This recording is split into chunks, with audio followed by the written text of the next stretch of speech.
Welcome to AIS episode 5 for season 3. This is Nate and I. We're breaking down some sales comp, some sales expectations, training. We'll also dive into, are humans really necessary for managing anymore, and hiring and sales managing, or is that something that AI might be able to take care of? Tune in and find out. Hope you like it. Share this video, subscribe on YouTube, do all the internet stuff to help us gain some traction here, and we appreciate you. We don't chase average, now that ain't the standard, above industry standards, built by commanders. How's your week going? Last Few weeks. slow, actually. I was kind of shocked to see how the market kind of started off this year. I mean, obviously we came out of the January months crushing it, and then it just kind of started to die off. So What do you we're think? running appointments, but not great the appointments. war has anything to do with it? The war stuff going on? I mean, these are decks that people need to be replacing. So it's like they've known about them all. Most of what I see is poor objection handling. On your team? Mhm. Okay. Yeah.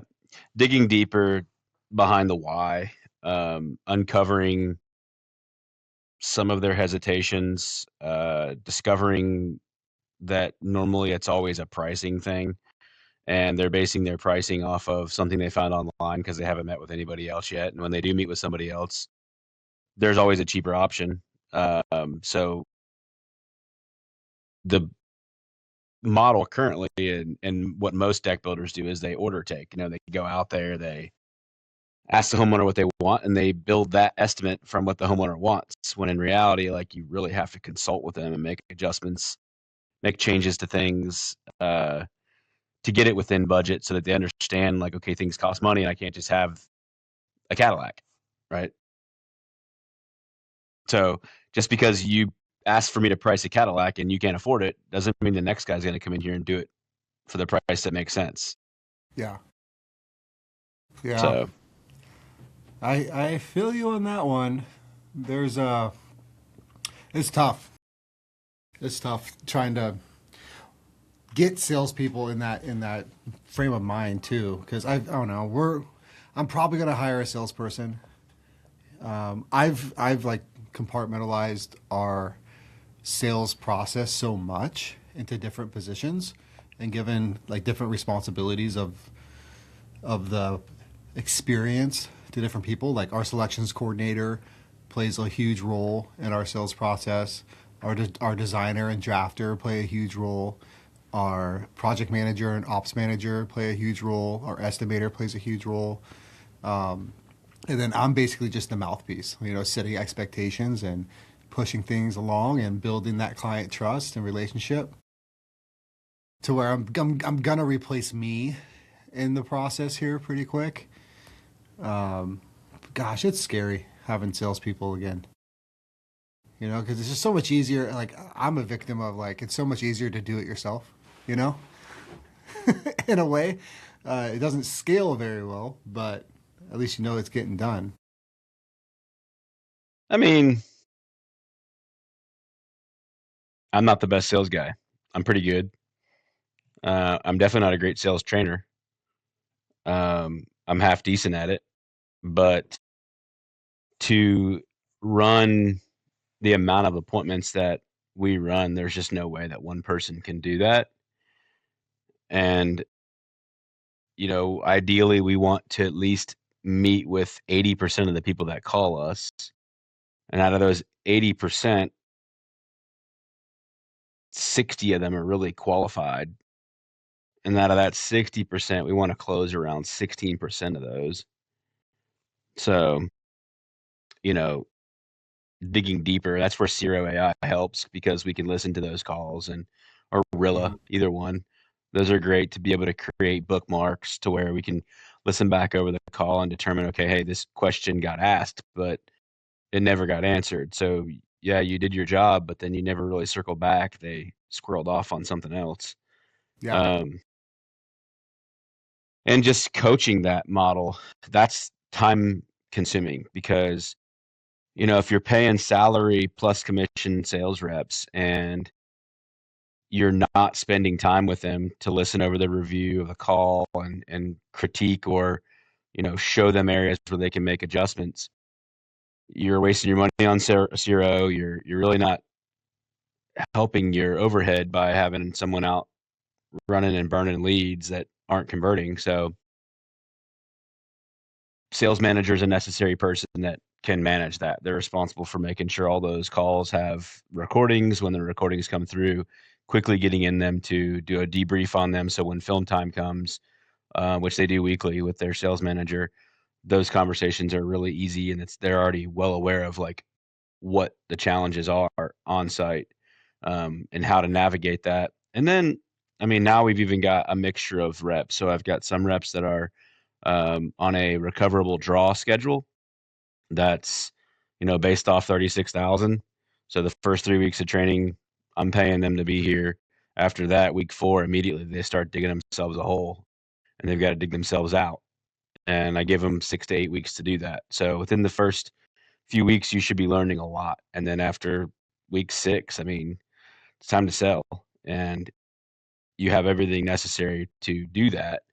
I don't just give them leads. They are responsible for making a lot of phone calls, 50 to 100 a day over past lead lists that we've churned and burned because we didn't have the time to pick up every loose object. And so now they're retargeting some of those, pulling some of those out of last year's lead lists, reappointing them. And then once they sell 3 of those projects, as a design build. So the new sales guys are not allowed to go out and one call close. They have to sign a $500 retainer for us to custom build a solution for a client, which is hard to do when everybody else is doing that for free.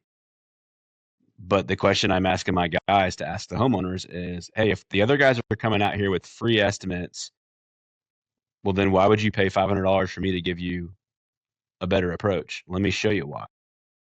You see this result that we got here. It was the result of taking things one step at a time. You don't get what you pay for, you get what you plan for. And so I'm your host, and I'm going to walk you through that process. And in order for us to start that engagement, my team requires some sort of upfront skin in the game. So that gets the homeowner moving forward. They sell 3 of those. Now they're no longer a silver sales rep. They become a gold. Gold gets them leads. Leads are all like quantified on the intake process, so we grade them. And there's a number of factors that go into it. There's really 4 questions that we ask. And depending on the outcome of those questions, they get points. And those points fit into the certain status that the rep is. So the only rep that's a diamond right now is me. The only rep that's a platinum is my sales manager. And then there's a gold sales rep. And then there's 2 silver sales reps. And they graduate by selling and closing deals. As a gold, you should be able to do 1.75. As a platinum, you should be able to sell 3 million. And So what is there a compensation benefit to each tier, like a higher base or a higher commission? as soon as you go into gold status, now you're getting appointed onto quality leads. You're getting Google leads that are very warm. So the chances of you closing at a higher rate are going to be more likely. So that's the incentive. Okay, so preferred lead status, which Yeah. I've known a few guys that like their weighted lead distribution does go by production, which I agree with. If you got a killer, feed them. I 100% agree with that. I'm not sure. The issues I've ran into in the past is mostly compensation, to where I'm going to change how we do compensation for salespeople. And it's not going to be project per project commission based. It's going to be overall gross profit sold. And so like we need to have an average of 40% GP blended, and that's across a $100,000 project at almost 50% GP and $1 million projects at 25% GP, or sometimes 30, depending on the job. And I think I'm just going to do like, okay, you hit like our annual burn is 1.35 million in overhead, right? So if that salesperson hits 500K gross profit, here's a bonus. If they hit 750, here's a bonus. They hit 1 million, here's a bonus. And basically have them like a higher salary. Because what I ran into is I got a stupid labor lawsuit over exempt or non-exempt salespeople, like inside, and then the classification of inside sales versus outside sales. And for our salespeople, like they make their own schedules. So they book their own consults. They hunt their own leads. We do farm for them. You know, we have great marketing and we do provide leads. They're responsible for collecting the deposits, going to the client's home, doing the full consultation, the full sales process. And I don't care if they show up at the office, except for our mandatory Monday meeting, you know, at 8:30 a.m. That's the only mandatory meeting that is kind of an all hands meeting weekly. Everything else, it's like you have your deliverables, you know what you need to do, like rock and roll, especially like once they're out of training, obviously. When they're in training, they're more on the hip. But then we got hit with our it used to be base plus commission, and our base was 50,000, which I feel is low enough to make people hungry, but high enough to not let them starve when they're getting started, you know? And then it was 6% of gross profit, you know, per job. And they got paid on, like, I believe the first and 15th, 50% of the gross profit up front, 50% of it at the end of the project. And then they were tied to the outcome, you know. How can they be responsible for gross profit if they can't control the job? Well, that's why I'm changing it. But it was also no change orders or anything like that. So they were responsible for the gross profit because they have a QA/QC with operations, and operations double checks all of the numbers, and estimating is centralized, right? So can operations decline the project? Huh? Can operations decline the project? Yeah. Yeah. Operations gives permission to sell. And so that's the handoff of authority and accountability and responsibility. And so the salesperson, like, if gross profit is lower, it is on operations, you know, because they agreed to the time frame of this work. If gross profit, if there's 50 change orders, right, like the salesperson isn't rewarded for those change orders in operations. It's as sold gross profit. So, which, you know, there were like those questions, which is why I'm changing it too, to make it just more black and white and not so variable. But yeah, why not pay on revenue? Huh? Why not pay on revenue instead of gross profit? Because, I mean, if someone could sell $1 million at 10%, and I don't care, right? That did nothing for us except spin our wheels. I don't really care about revenue. I care about gross profits because that's money I can do stuff with. I can make decisions with it, you know? Yeah. But yeah, I mean, there's two ways to look at it. But they don't have control over the margin, right? So we have centralized estimating, and he has his parameters and his own performance-based, you know, incentives to estimate a kitchen at a certain gross profit, right?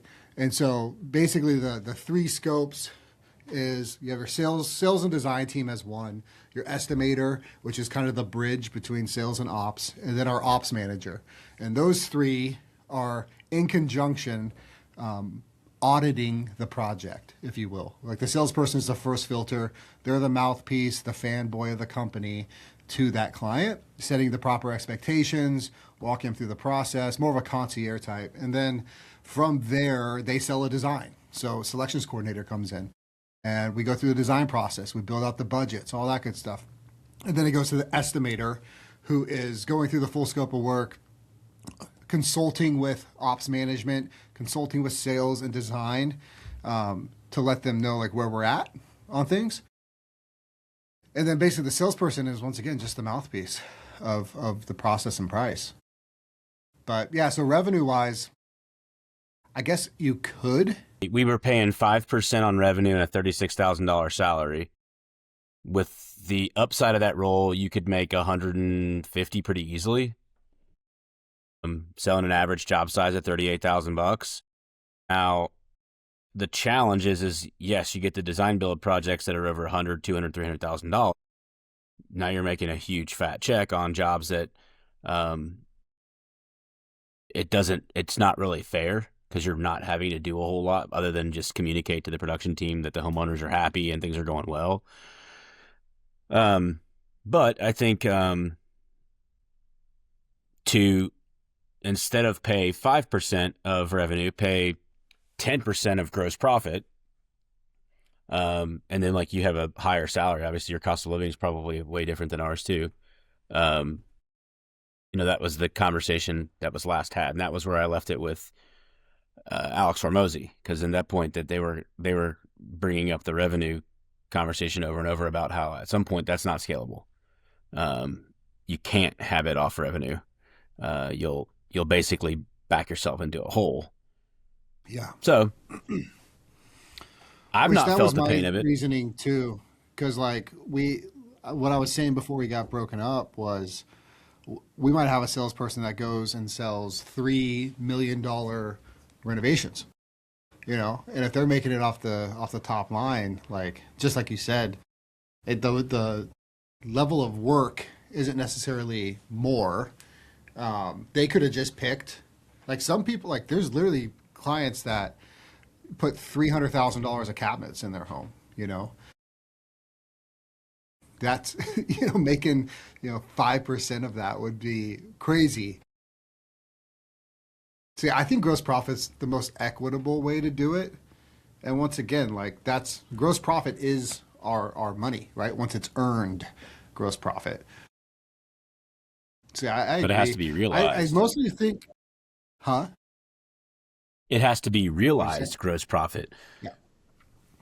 So when I say realized, the one thing that's nice about the revenue is that we're getting a immediate report off of what needs to be paid out when we receive the money. So it's money in, money out. Whereas on gross profit, the money that comes in could be 30 days before you realize the actual gross profit of that money, right? So it's a slower report that you're looking at. Now your 60-day accrual may be a little more accurate, but your 30-day or even your 21-day is not very accurate on payroll because now your margins haven't yet realized. Does that make sense? 100%. Yeah. I mean, if you're closing the books on the first of the month for the previous month, you're accounting that, payroll is done, bills are paid. There's no outstanding month-end AP that's supposed to go out that's going to, roll into the secondary month. So I hear you. Which then you're just talking through like the net of that month. Which I also thought like, I don't know, it'd be great to do a profit share off of net profits. It's just so, in a way, feast and famine. And as a sales rep, I wouldn't want to sit around and wait for that to be my commission, though. I know. That's the problem. I think that has to be in addition to, for like the whole team. Like one thing we're doing right now for our production teams is for non-structural kitchen and bathrooms, we're giving our clients an on-time guarantee. If we go over schedule, that is, us. If it's not a change order initiated by the client, if we go over schedule, we're paying the client $1,500 a day. We go over schedule. And then on the back end, when we hit schedule, we're paying our team, we're splitting $1,500 across the production team as a bonus. And so, obviously, I took that number and blended it through how many kitchens and baths we do a year that are non-structural and, accounted for it. But we're getting into the spot where like we'll have 4 projects that are anywhere from $250 to $1 million range running at a time. But we have the capacity for up to 8 jobs. And so we're filling in a ton of kitchens and baths that are just like really cookie cutter type projects. And I want to incentivize those filler jobs more and also get our team excited for those jobs. Because our team, I feel, really enjoys the custom design build type projects to where like when we do a cookie cutter kitchen, I feel engagement is a little down. It's just like, oh yeah, just replacing countertops, painting some cabinets. They're not very excited about it. So I want to incentivize that gun ho around kitchen refinishes and non-structural jobs. But I'm trying to figure out ways of like, how can I put more money in my people's pocket that is based off of like a meritocratic philosophy. Like they worked hard, therefore they get X. But I'm not rewarding the B players at the same time. And that's been kind of a challenge because it's tough to do something that's equitable to the outputs. Yeah. Yeah, when you're trimming the fat, so to speak, or getting rid of the 4s to focus more of your time on the 7 and 10s. Why were the 4s a thing anyway? Like, for instance, perfect example, why do we have multiple tier offerings to approach the same project different ways for a homeowner to see different outcomes? Well, because we're not order takers, first of all. And if we were to just offer one option, honestly, an order taker could do that. And that's where I see our competitors failing, is that they go in there and they listen to the homeowner and then they provide a price for exactly the one thing that the homeowner asked for, when we're going to ask a lot of difficult questions about the functionality of it. When we talk budget, we ask them, okay, do you really see yourself spending an extra 20% in that space if it's not even something you have now and you don't use now? And that's a risk. And so by offering that entry level, that basic project, today Harry came in and closed $39,000 this morning on one that's basic.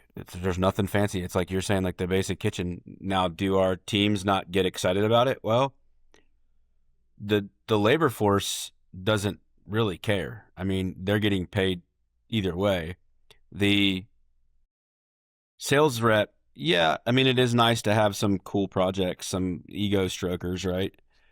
But at the end of the day, the journey and the mission of what we're trying to accomplish is to serve a larger community, take more market share, be the leader in the industry in our region. And you can't always do that by just going after all the design build, right? So the vision I've casted is we need 400 of those projects a year, the ones that we don't really like, but those keep the lights on, those keep the crews happy and busy, those keep the machine moving, so to speak. And that's a harder conversation to cast as a leader, because sometimes, again, it's not even really exciting for me to want to do some of that stuff, but it's what's necessary to put bread on the table. Yeah, 100%. I heard something interesting on I think it was a podcast the other day about leadership and how, like, if things are kind of pessimistic, like let's say lead flows down, right? And maybe a few things just aren't going to plan, or we're off pace for our numbers, whatever it may be. It's like the leader's job to be optimistic about those things. And then when everything's going right and everyone's smashing it, everyone's killing it, it's the leader's job to like play down those things almost and like bring everyone back down to the earth. And I thought that was interesting, just going through like the evolutions of growth, because growth isn't profitable. The other side of growth, typically is, but growing is not profitable at all. And, when you're, rubbing, it feels like, it is funny because like you'll have, a couple $100,000 in the bank and it feels like you're rubbing pennies together to keep warm, like it's because you're growing and it costs a lot of cash to get to the other side of it. And I think there's a way to be profitable doing it. The right growth. Yeah. I haven't seen our net profits dip below 6%, I want to say, during like major growth spurts. Like we've always been in the black, but not as much as if we just plateaued and just kept everything. Like we're not going to increase headcount. We're not going to scale up for busy season here. We're just going to take it as it come and build a backlog. We would be definitely profitable. We'd be more in the like last year, which was more in the 12% range. So to the listeners, that's a question that a lot of people don't think much about, but do you scale? And I guess my take on what you do get when you try to scale is you throw a lot of things at a wall that don't often work, and you take a lot of money out of the profits to try and learn the systems that you need to scale. So it's expensive to grow and scale in a sense. Well, it's expensive to change the tire while you're flying down the highway.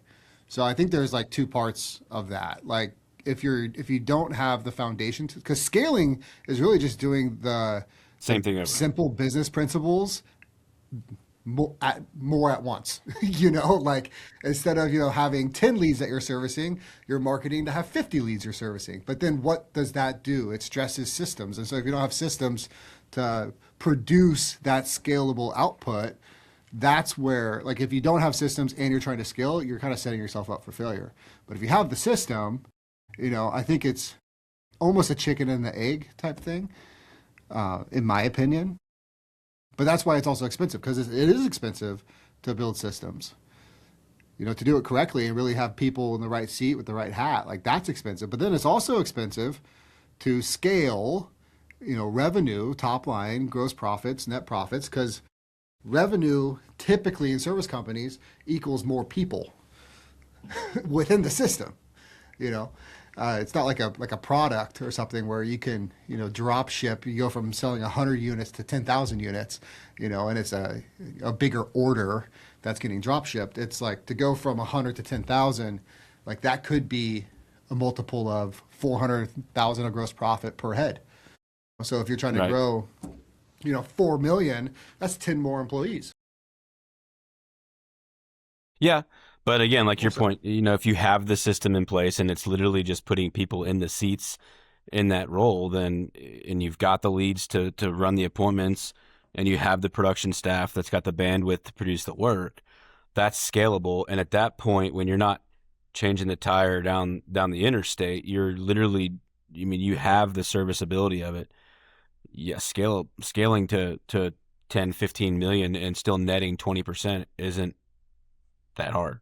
Now, what's crazy is the exponential curve past 3 to 5 mil, where after 3 to 5 mil, your overhead looks like a blip in the mirror, in the reverse mirror. And now you literally could drop your price significantly and still gain a ton of traction. So that's, that's a tough thing for someone to think about, because everyone thinks, okay, I got to raise my price. I want to be, able to make great profits off of 100 clients a year and do $3 or $4 million. But as soon as you get past 3 to 4 million, it doesn't, like, things don't cost as much. Even if you had a 40% overhead, 40% of $15 million is not that different. It's going to look bigger for a $4 million company, right? Yeah, we're trying to keep a 60-20-20. So 60% variable, 20% overhead at all times, like through growth. And then obviously 20% projected net. Last year, we finished, I believe it was like 63%, and then 23%, and then whatever the remainder is, like 13, 14% net. And then, but what's really fun though is like you said, once you understand the numbers, and once you cross a certain threshold of profits, you can literally see like, well, actually, and this comes down to like AI has helped us a lot. Especially, we built like a little brain for our company, and I could query anything, like how many microfiber towels have we bought in the past 12 months, right? And so like I built out one just to see, and dude, like we would have saved $45,000 in Home Depot trips over the past 3 years if we stocked $30,000 of the products that we were going to Home Depot for, that were just repetitive, like almost single-use type products. So do you eliminate Home Depot and use Quill? Well, no, we invested in a shop manager to then dispatch those things and make sure that our hubs and trailers are stocked with those things to keep our guys on site to be finishing. And then we also changed like our meeting schedules, right? Because I was looking at the burn rates on Mondays are through the roof because we have an hour and a half production meeting, and then we have a 8:30 ops, management ops, sales and design meeting. And I was like, well, we could cut that hour and a half, 8:30 meeting to 30 minutes if I build like a better dashboard for people to put their data into. And then the Monday morning meeting, everyone has iPads. Like that could be a Google Meet for literally 10 minutes per superintendent on the job site with the project manager. We don't need everyone in the same room for that. And once again, that just happened, so I don't have a lot of data behind it, but I know that it's going to lead to more production because they're in the field. They're not getting to the job site at 8:30. They're getting there at 7, which is huge. So little things like that to where when you're looking at your split of your variable versus overhead and net, you can start tweaking the dials a little bit and be like, well, if I change this, right? If I stock 50,000 microfiber towels, like what price can I get per towel, one, and then how much savings are we going to have on finish because we're not losing an hour going to Home Depot to get more towels. And a lot of it is like taking the lagging indicators and experimenting on the front end to see if like whatever I do leading up to this, will it change the outcome? And then yes, no, right? And then redial. But if I can shave, 2% of my variable and my overhead stays the same, well, where does that 2% go? All the way to the bottom, And that's a beautiful thing to play with quarter over quarter is if I can get, from 60 to 59% on my variable and keep my overhead at 20, well, now I'm at 21% net profitability for that quarter. And that's kind of the game that I've found, at scale is what it turns into is almost re-engineering different processes and how we do things to just be more profitable. One great example was RAM board. So we buy a metric shit ton of floor protection. It's sometimes like when we're doing like a 6,000 square foot full home remodel, like we're putting down 6,000 square feet of floor protection at multiple times in the project. And so I found a vendor where we can get our logo printed on the floor protection. It's almost $5 less per roll when we buy it by the pallet. And there's, I think there's 12 rolls per pallet or something like that. And so I just went and like bought a bunch of floor protection with our logo on it. It looks super professional in our photos and everything. And we're going to be saving thousands a year in floor protection just based off of that, little thing. But you can't do that if you're doing, $1 million a year, right? It doesn't make any sense to drop, 15, 20K on floor protection. But if you're going to be spending 30, and that's just at the scale you're at, like it makes sense to spend the 20 now to save the 10 at the end of the year, right? And where does that go? It comes out of your variable and it goes straight to the bottom line. So those types of things are fun. Yeah.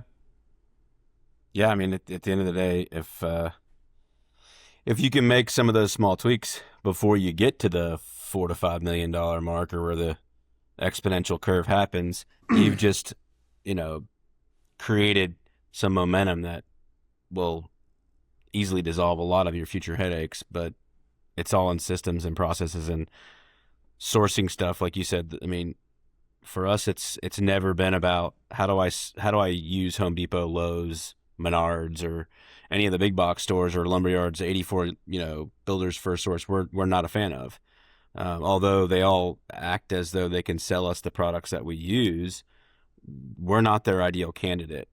Most of those guys want to work with custom home builders that are buying thousands of dollars of lumber and sheetrock, and I'm small pennies compared to what those guys spend, so I don't get the same service quality. So instead of buying like that, you're better off to go try and get things direct. Find a local lumberyard that'll sell you direct, or treater that you can source your own lumber and have it treated and shipped to you, and then warehouse it and deliver your own stuff. So yeah, there's cost of that too, but there's benefits and value in controlling your own supply chain for sure. 100%. Well, and I feel, like you said, like the person that can make that decision in stride and not have the net losses of the stupid tax of just not knowing. I feel it all comes down to like having the relevant information and insights of your business just allows you to make the proper decisions. Because a lot of decisions that I have to make, and this year, we're in the 10 to 15 million range of revenue. The decisions I make now are more like well-informed than when we were at, 3 to 6 million. One, just because of like time, like I bought back a lot of my time with employees. Two, like tech stack, like just having insights into every little nook and cranny of everyone's communications, purchases, job experience with the clients, like everything, like all that feedback, those loops get closed, with systems, ironically.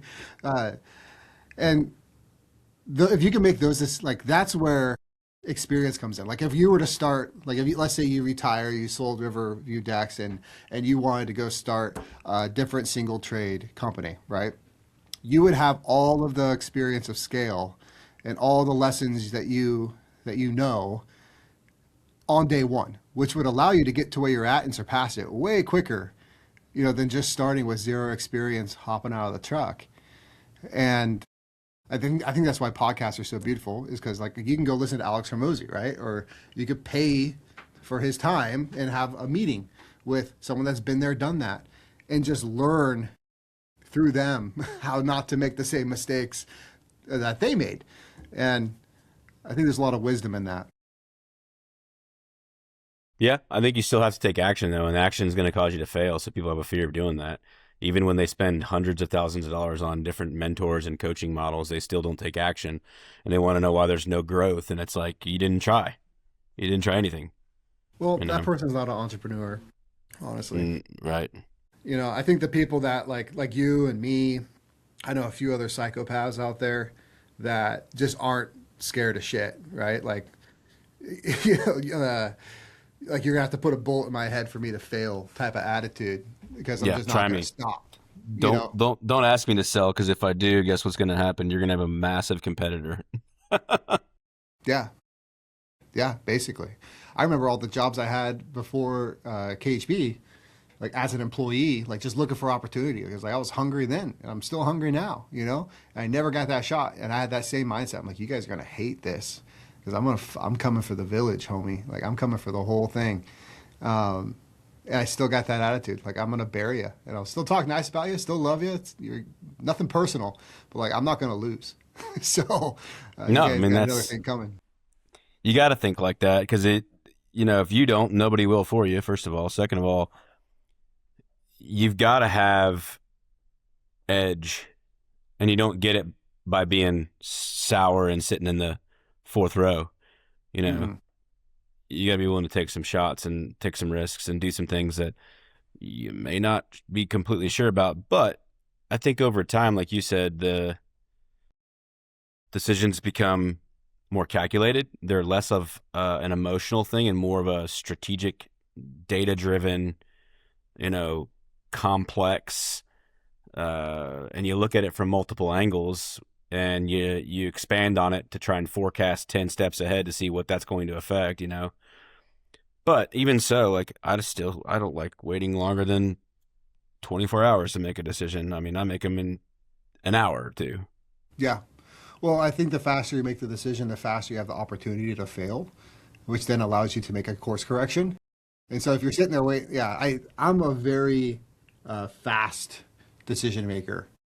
Once again, I think the more informed you are, the better decision you can make. Because I have like an intuition about my companies, to where I have like a gut feeling of where they're going. And it changes, with the season, with the data that's just rawly coming in.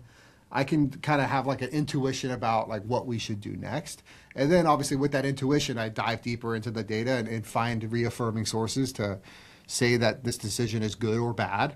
And then I don't really think twice. I just go do that thing, And that's probably the best part of being entrepreneur is you can just go do those things, right? Like you don't really have to ask permission. Like you can just go do it, and if it fails, great. Now you know how to not do it wrong the second time. Just go do it again, or go do it in a different way, or right. You guys are still getting a lot of leads. Yeah, plenty of leads. It's not a lead problem. Yeah. Okay. It's So and it's it's just not a appointment people setting. problem. It's objection handling. And then I think a lot of the times this is the time of the season where you do have a lot of information gatherers that are on the fence on what to do. And they're not in any hurry because they feel like they've got all summer long to make a decision.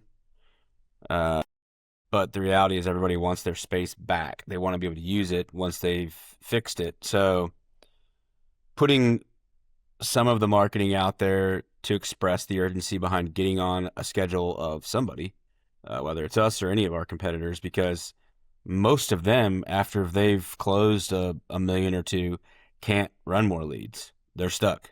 They've just completely bottlenecked their business because they don't have teams to navigate that. But our situation is a little different. I mean, we're running a lot of appointments. We're getting there first. We're meeting with the homeowners. We're educating them. And a lot of people are at the point where they're like, okay, well, we need to think more. We all know what that means, right? Yeah. Well, you either didn't give them enough information to help them make a good decision, or they're legitimately not sure what to do. Like they want to see from someone else's perspective an idea that maybe you didn't come up with.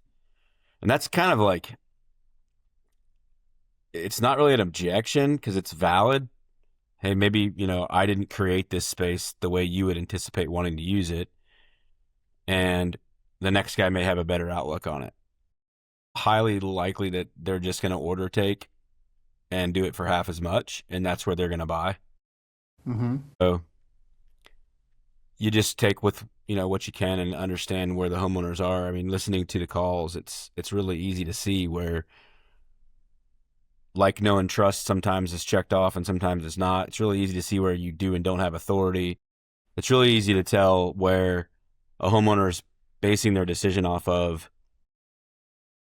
their philosophy of how they make decisions in life in general. Yeah. Slow and methodical, and they beat around the bush. They never, and usually you can tell when there's a dynamic in a couple where it's like, okay, one of them does make decisions quick and the other one doesn't. How do you get them to work at the same pace, Mm-hmm. So there's psychology in that, in a sense. Pitting them one against one another in a conversation helps. And reps, just the raw reps. Like how often are you role playing with your people? So every Tuesday, so our cadence with our sales team is the same every week.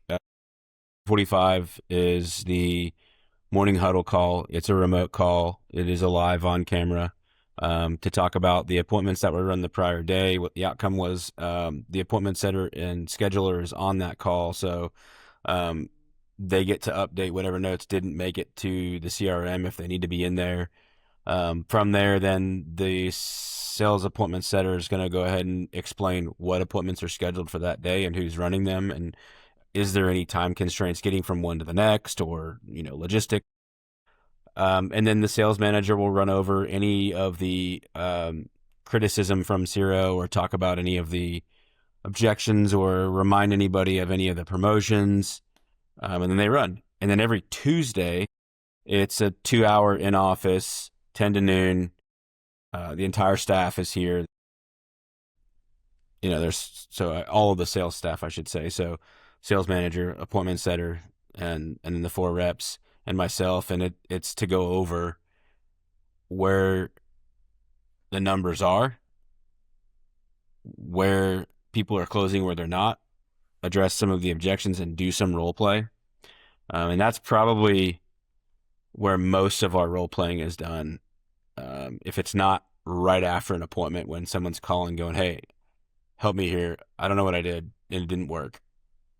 Listen to my recording. Tell me what you think. So that helps.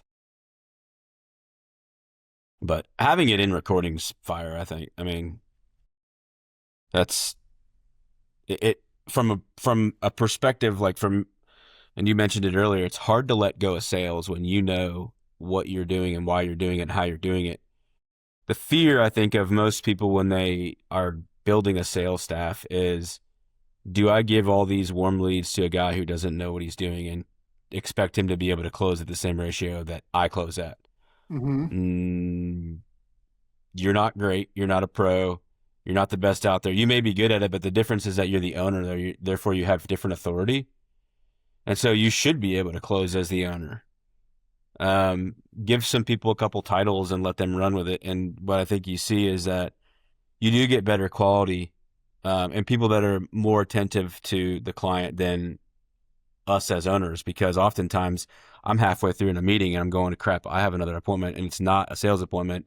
I've got to meet with my financial advisor and I'm not really concerned about your deck right now. And boom, I got to leave. Yeah, I feel the salesperson doing 100% of the sales job is better than me doing 50% of it, even if they're only 80% of authority or skill, let's say, potentially. But that's a huge thing, because you can only wear so many hats as the owner, and I do think so. Like for us, technically, there's 2 other salespeople, including myself. But they're the GMs of the other business units. And I think that the general manager should be a very sales-oriented type manager, to where like if sales need to happen, they step in and help out with that. And so like at Hometown, all of our residential bathrooms go through our general manager at Hometown. And then all of our next day fix goes through our general manager at next day fix. And then all the custom design build, like the high ticket stuff, goes through me. And it's just I don't know. It's. I'm not gonna say scary to let it go, but when I can go out there and sell a couple $1 million in a few weeks, like it's tough to relinquish that type of control over not only culture, because selling does infect the culture, right? Like if sales are hot and everything's through the roof, like that permeates through all departments. If sales are slow, that also permeates through entire departments. And then that's where that leadership comes in and the messaging behind that, like the optimism behind, So it's scary to hand over potentially millions of dollars of revenue to someone that you've trained for 90 days, Yeah, I mean, you got to find people that, are gainfully employed currently doing it somewhere else. I would never just give it. So, I mean, and to your point with having the general manager in the sales role or understanding sales or being able to sell, I'm an opposite perspective on that. And here's why. Having worked in corporate America with large sales teams and managed sales staff and national account managers and inside sales teams, not every sales guy is going to be a good manager. Not every manager is going to be a good sales guy, because to manage sales, you're really analyzing a lot of data. Yes, you know the process. Yes, you understand what it takes to close somebody, but the strategy and the personality that it takes may not be the exact same as your sales staff. You're a little bit more disciplined on keeping on top of your details. So I would rather have someone who may not want to sell, like that's extremely analytical, like an IT guy or an operations guy, oversee a sales team and manage those numbers and manage that data and just be completely transparent with, all right, yes, you've gotten 400 leads and you closed at 2%. What's up? How can I help? What do we need to do? What is the objection you're getting? Versus have a sales manager that can go sell it all and manage it. Because at that point, a good sales manager that can really sell can make way more money selling and way more free time just selling, not having to babysit and oversee a bunch of data that, is a lot to look at. So from a general manager's perspective, having responsibility for the sales, I think is necessary. Being involved in the sales process, maybe a little bit, to have the reporting accuracy from the sales manager to make concise decisions. But day to day, I would say that it's better off in our situation, I think, that our general manager is focused on gross profits. So sales manager is responsible for sales, revenue, and GM is responsible for the profit side of it and production. I think it depends on what's being sold. At next day fix, for example. The ticket size and the scope of work being sold is significantly different than at KHB, right? To where, like, if I am essentially the general manager of KHB, right? I oversee some ops, I oversee marketing, sales, all finance, all that good stuff. I'm in charge of the P&L for KHB. The process of sales is a exclusive process across 3 different departments: design, sales, and operations. Therefore, that general manager, I feel, has a different level of authority coming into the sales process, 1. And then 2, with a sales cycle taking sometimes 3 to 6 months, like, there's an intimacy there that I feel a general manager should have a sales polish angle to him, because he's going to be at the table when we're talking through this $1 million contract that's been 6 months to come to fruition, and be the one stroking pen on paper. So that on that side, yes, I think. On the other side, I do agree. Now, my thing with the data, though, is, in my opinion, a data analytical type manager is not going to be a thing. Like, for us right now, like, our numbers, our data is pretty much all automated. Like, I guess ingesting the data and interpreting it is one thing, right? If my cost per lead is through the roof, but my cost to acquire is actually down, what does that mean? Or if my cost per lead is up, but my qualified leads are down, what does that mean? Like, there's still some, like, digestion of the numbers to put a finger on what's actually happening. But I truthfully think that's like an AI problem in our near future. Like, it's going to be an agent that is trained to give us that analytical reasoning behind the numbers. So I'm not sure if I would even have a sales manager. Because right now, like, I essentially am. I manage, over a hometown. And who handles hiring or recruiting and training then if you got AI agents running your KPIs? Well, there's still, like, hiring, recruiting, training is actually a blend. We did build out full onboarding workflows with all the information about roles and tests to go with it. And so there is some, like, academic side of our onboarding and just general understanding of the role and our processes and our values and how we do things. But then obviously people are still training people depending on the role. But I just don't see that middle manager really being, aside from culture, being a key player in the future market, in my opinion. I don't have it built to where I could do that. Huh? My process is not built to where an AI agent or AI. Now, could the AI help and streamline and organize and certainly accelerate the learning process? Yes. But does a human being physically have to be there to outline it, explain it, walk through it, role play it, go through a multitude of scenarios? I mean, the first 3 weeks of it is grueling. And I've had probably 6 people make it past week 4 and go, I can't do this. Just because it's not, and an AI can't, I don't think, acknowledge the person on the front end not being able to receive all this information and understand if they could or couldn't move forward, right? I mean, yeah, I still think people have to train people. I agree with that 100%. But as far as managing the numbers and the data that drives decisions and keeps that person within the parameters of performance that are expected, I think that can be an AI. Which is accountability. I mean, that's what your management's doing, really. Right? Because, it's like, accountability. For us, like, we have every Google inbox, soon to be every company phone, voice and SMS. So every email, text, phone call, in-person meeting that's recorded, which is all in-person meetings are recorded. All of that is going into a client database, right, for that client. All that information. And whoever's in charge of that, like they're getting graded on those interactions. So there's like an instant feedback loop on every single meeting. It's a B, C, D, E, F, right? Because even in operations, there's compliance just like there is in sales.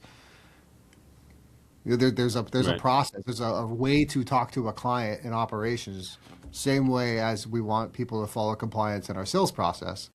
And so that type of accountability, one, everyone knowing that this is recorded and being graded. There's like an omnipresent like expectation of how we show up and talk to our clients.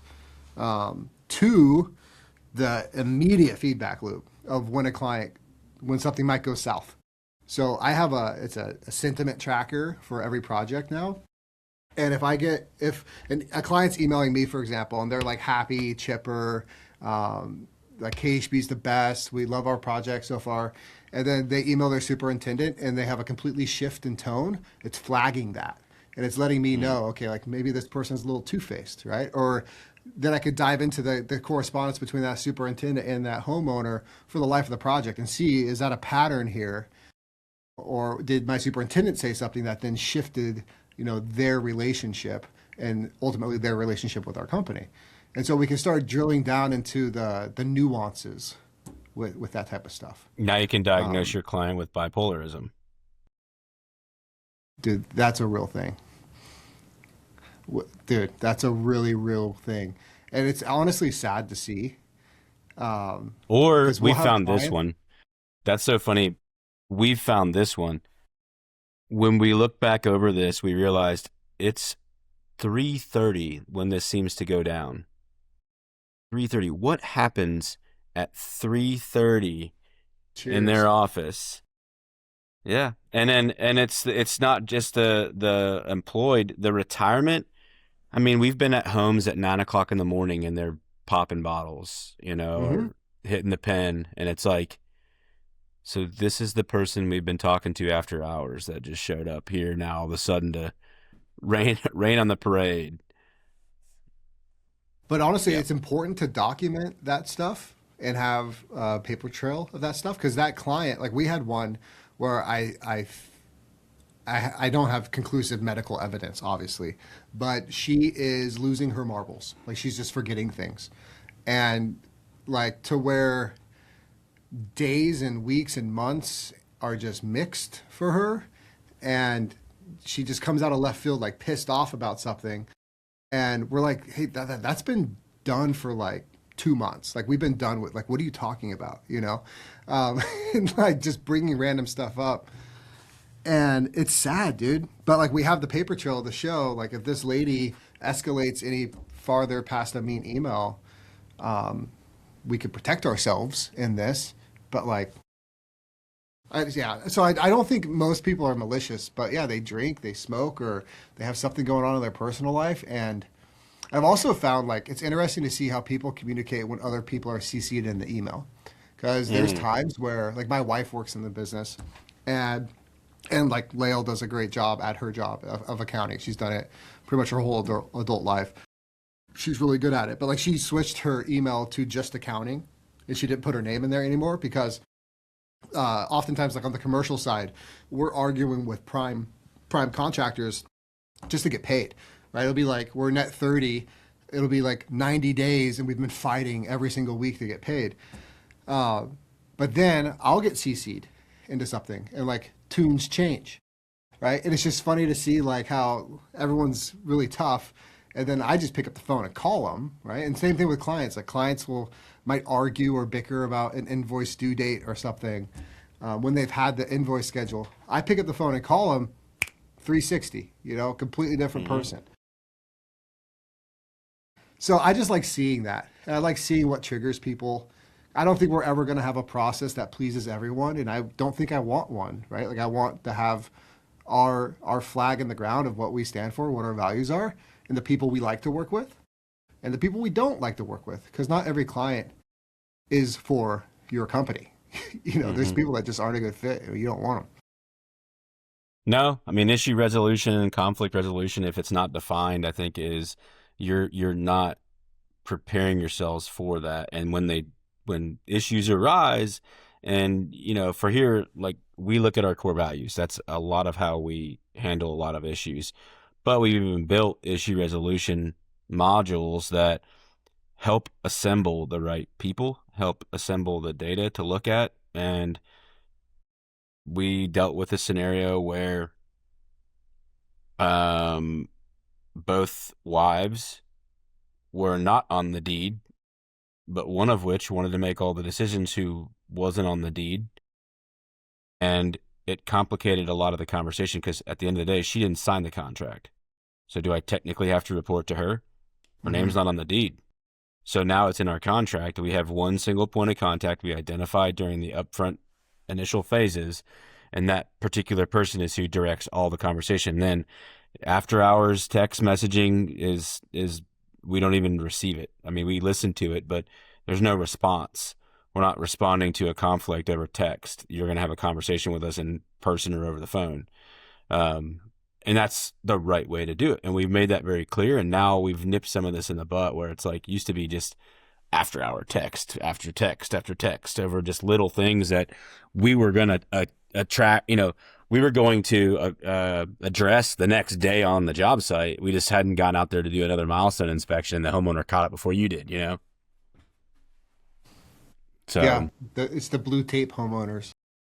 Every night they go in with blue tape before you come in the next day, and it's like, yeah, we're in the middle of plumbing. Like, we know a drain has to go here. Like, we know. yeah. Yeah. And sometimes, I mean, most of the time they're harmless. It's just, I think it comes down to the expectation setting. Like, we implemented critical path walkthroughs to where, like, after we're done with demolition, we walk through the next phase of construction with the client. And it's kind of like a stakeholder meeting, like designer, homeowner, everyone should be there. And we're just flagging out like what they can expect in this next phase, how long it's going to take, what the progress is going to look like. Like, don't freak out when you see wires hanging from your ceiling through little 6-inch holes. Like, that's normal. Those wires are going to get hooked up to a light. They're just not going in until after paint, So like, don't freak out about where the lights are at. That's happened, like things like that. But hey, dude, I got to cut it. I got to actually go to a critical path walkthrough. There you go. Sweet. Yeah. Well, go crush it, man. All right, brother. Good seeing you. Take You care. too. See you. Bye. Optimize a plan. If you building for tomorrow, then you building like a man. AIS, we don't follow the trend. We said it, reset it.